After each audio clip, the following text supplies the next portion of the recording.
Vous savez, face à la souffrance, il n'y a pas de parti politique. Dans le développement économique, il n'y a pas de parti politique. Il n'y a que des hommes et des femmes capables de travailler, d'avancer ou qui ont besoin d'être encadrés.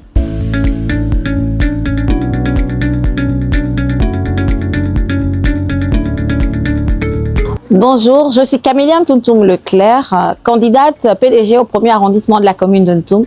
Je me définis comme étant un trait d'union entre différentes communautés parce que je suis Fan. La coutume Fan est patrilinéaire. L'enfant appartient à son père, mais ma mère vient du sud. Et c'est grâce à ce mélange et cette richesse culturelle que je me définis comme étant le trait d'union de toutes les communautés qui vivent en Ntoum, à l'image de cette ville qui est cosmopolite, où nous prenons le vivre ensemble entre toutes les communautés. J'ai fait toutes mes classes au Parti démocratique gabonais. J'ai commencé en tant que minime et j'ai évolué militant de base. J'ai collé les affiches comme les autres. J'ai arrangé les chaises militantes comme les autres.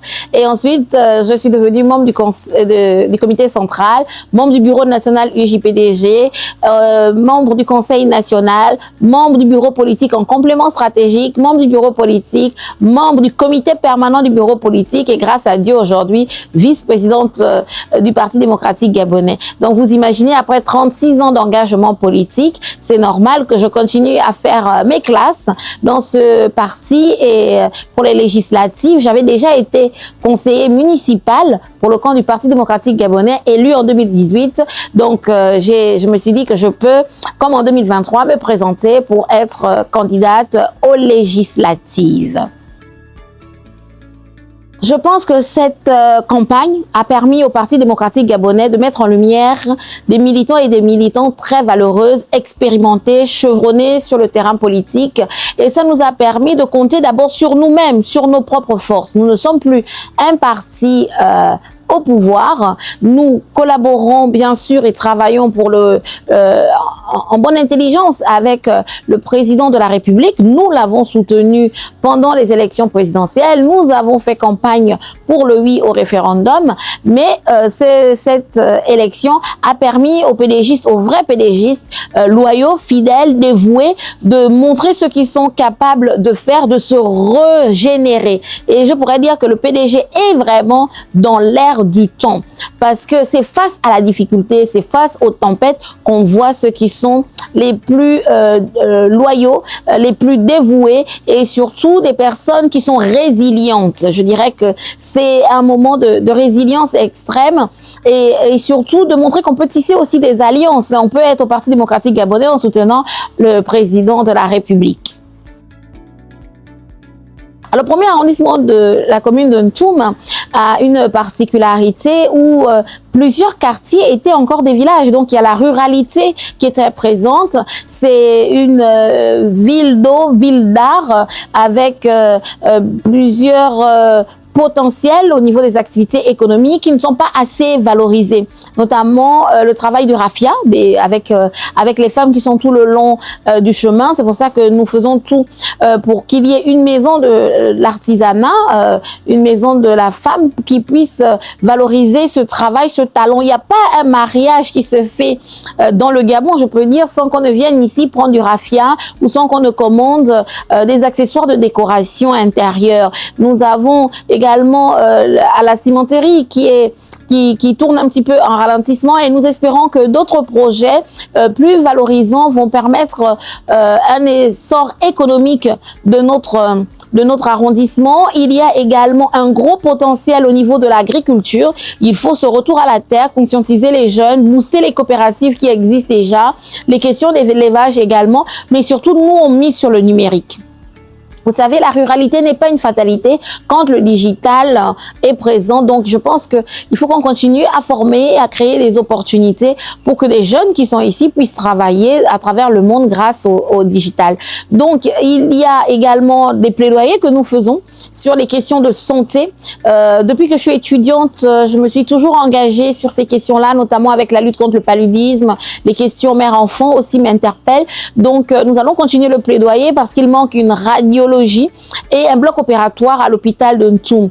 Dans le cadre de ma campagne, j'ai offert 50 kits pour les trousseaux des nouveau-nés parce que c'est toujours beau de célébrer les naissances et d'accompagner également les mamans. Et nous avons, puisque nous avions vécu la coupure d'électricité au sein de l'hôpital, nous avons pris l'engagement sur fonds propres de pouvoir offrir un groupe électrogène également à cet hôpital. Il y a les questions d'éducation. Grâce à la carte scolaire, nous avons plusieurs infrastructures qui sont en construction. Nous avons également au niveau du sport aussi des infrastructures qui sont en construction, mais sur un plan personnel, dans le cadre des associations, nous avons eu un financement FIFA et un financement CAF pour développer le sport-études chez nous, notamment en travaillant sur le sport scolaire.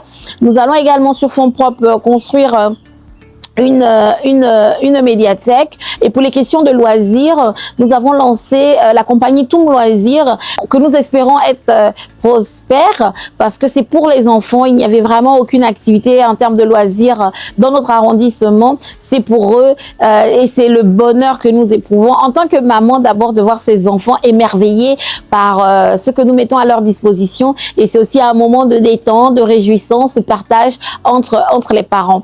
Et tout cela nous fait dire que il faut dépasser les clivages politiques. Lorsque un enfant est heureux, lorsque un papa et une maman peut bien se soigner, c'est vraiment bien. Lorsqu'un enfant peut être encadré également sur les questions sportives ou en matière d'éducation avec de belles infrastructures, c'est au-delà des partis politiques, c'est l'État qui permet cela, mais l'État ne peut pas tout faire. C'est pour ça que nous tissons des partenariats sur le plan associatif et sur fonds propres. J'ai financé des forages pour permettre l'accès à l'eau, financer des petites centrales solaires pour permettre à des personnes du 3e âge qui payaient 500 francs pour charger leur téléphone dans tout le centre. Aujourd'hui, ils ont l'électricité, ils ont des prises dans leur quartier, ancien village, notamment du Tchad, pour qu'ils puissent eux aussi vivre dans de meilleures conditions. Donc, vous voyez, il y a les investissements de l'État, il y a les investissements que nous obtenons par le biais de nos associations, mais surtout aussi dans un effort de solidarité, nous faisons un peu des petites contributions à titre personnel. Vraiment, s'il plaît à Dieu, je l'espère être parmi ces députés de la 5e République. La place des jeunes et des femmes, elle est centrale pour moi. Les jeunes, vous voyez, j'ai une relation assez passionnelle, fusionnelle d'ailleurs avec les enfants. Vous pouvez le voir à travers les images quand je vais dans les établissements parce que j'aime les enfants et les enfants le ressentent quand un adulte les aime et est sincère avec eux. La place de la jeunesse, elle est centrale. Elle est centrale en matière d'éducation, elle est centrale même pour la santé des enfants, elle est centrale également pour l'autonomisation de la jeunesse. C'est pour ça que moi, je finance les cours de conduite pour permettre aux jeunes d'avoir des permis de conduire. Là, en ce moment, je fais des formations sur la gabonisation des petits métiers, mais j'aime pas cette expression cette appellation de petits métiers. Moi, j'appelle ça des mains en or. D'ailleurs, le programme s'appelle des mains en or. C'est pour les métiers de la coiffure homme, coiffure femme, manicure, pédicure, esthétique, décoration intérieure, couture.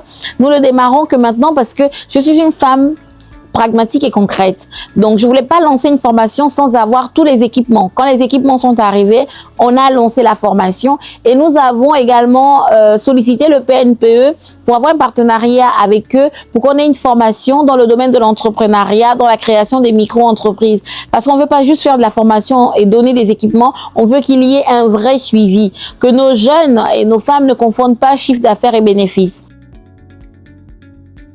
En ce qui concerne la place des femmes, je suis quelqu'un toute ma vie, je me suis battue pour la valorisation du leadership féminin dans beaucoup d'organisations, aussi bien au niveau national, mais surtout même au niveau international où j'ai pesé de mon modeste poids dans certaines organisations pour parler du leadership féminin. La place de la femme, elle est centrale, mais il faut la voir dans toute sa diversité et dans toute sa richesse. C'est pour ça, par exemple, que là, j'ai mis en place un fonds pour accompagner les femmes commerçantes. Et ces femmes-là, il y a 2 ans, j'avais offert des équipements en fonction de leurs activités. Si elles sont, par exemple, dans le domaine de la restauration, j'avais offert des chiffres, des congélateurs et autres. Donc, vous voyez, il faut les soutenir en permanence parce que grâce à elles subviennent à leurs besoins et puis surtout, elles permettent à leurs enfants d'aller à l'école et d'assurer la relève du Gabon. Donc, il y a aussi la femme cadre qui a besoin de coaching, de développement personnel, d'accompagnement, parce que souvent, j'aime dire qu'on parle des plafonds de verre au-dessus de nous quand on parle des hommes, mais il y a aussi que nous, on doit décoller nos semelles des planchers. Il faut qu'on se dise, il y a de l'ambition saine, pas de l'ambition démesurée, mais saine, de pouvoir évoluer, de pouvoir être accompagné. J'aime une citation de Nelson Mandela qui dit « Aucun de nous seuls ne peut atteindre le succès ».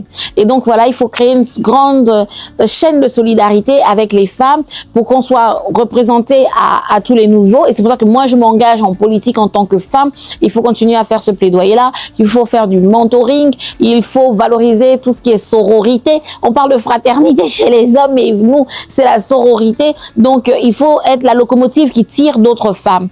Et donc, oui, la représentation au niveau administratif, au niveau diplomatique ou au niveau économique. Moi, je suis ambassadeur de la JFD sur les questions du digital. Et vous voyez, on disait qu'il y a une étude qui a été faite qui disait qu'il faut, pour retrouver l'équilibre économique, il faut presque un siècle. Donc, nous, on va pas attendre le siècle prochain. On va s'investir dans tous les domaines qu'il faut. Mais il faut accompagner ces femmes-là qui sont talentueuses, valeureuses dans tous les domaines d'activité.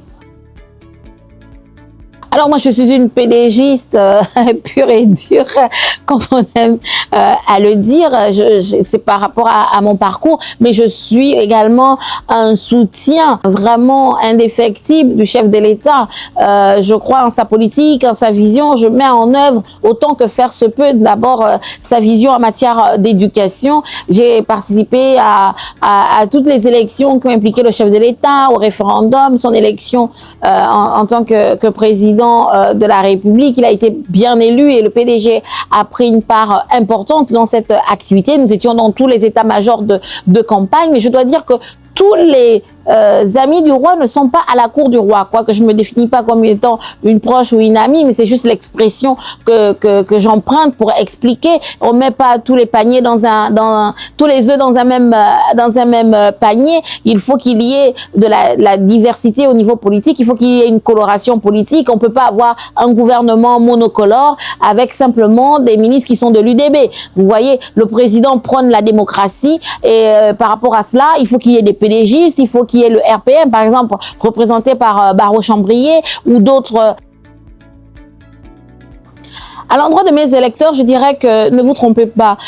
Tout sauf le PDG ne peut pas être un projet de développement local. Tout sauf le PDG, c'est pas ça qui permet de mieux voter les lois à l'Assemblée nationale. Non, le PDG, c'est des hommes et des femmes de valeur, des hommes et des femmes expérimentés. Vous voyez qu'avant de venir me présenter à l'élection législative, j'ai fait mes classes. J'étais d'abord conseiller municipal. Donc, je veux leur dire, pour déjà ce que nous avons pu faire aboutir en termes de plaidoyer, parce que je dis, le député, c'est pas lui qui construit les routes ou bien les hôpitaux, mais nous faisons des plaidoyers pour obtenir un certain nombre d'infrastructures. Ça a commencé à marcher. Chacun de nous fait sa part. Et ensuite, sur notre engagement personnel, nous avons obtenu des financements avec des partenaires. Ça montre notre détermination à vouloir faire avancer les choses dans notre arrondissement. Et ensuite, sur fonds propres, on a financé quand même des forages pour avoir des pompes publiques, des petites centrales solaires pour donner l'électricité, financer des centres de loisirs, financer des formations pour la jeunesse, des fonds pour les commerçantes, des équipements et autres.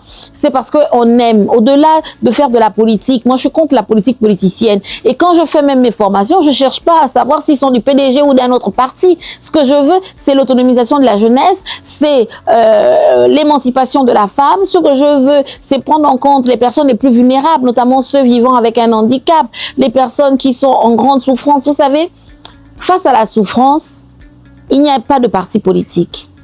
Dans le développement économique, il n'y a pas de parti politique. Il n'y a que des hommes et des femmes capables de travailler, d'avancer ou qui ont besoin d'être encadrés.